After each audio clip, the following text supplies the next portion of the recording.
ผมรถสองเลยครับผมรถจอดในร้านที่หนึ่งเป็นขบวนรถธรรมดาขบวนที่สองค้าไม่ขายของขึ้นรถไปนะครับขบวนรถนี้ลงจากสถานีด้วยกระจิตวิลโสวิสานที่สถานีกลางโรงสถานีบางโซเป็นสถานีต่อไปครับ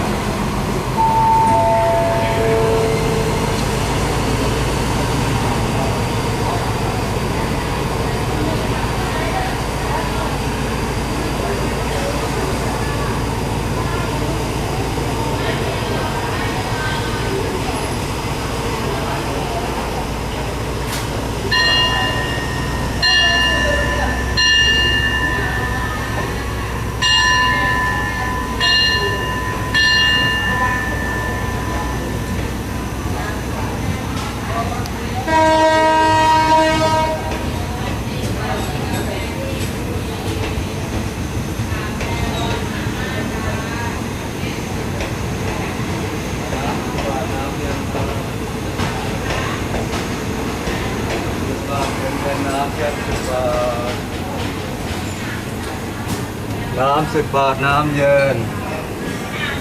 ขายดีใหญ่เลยขายดีใหญ่เลยลำไยตกขายดีใหญ่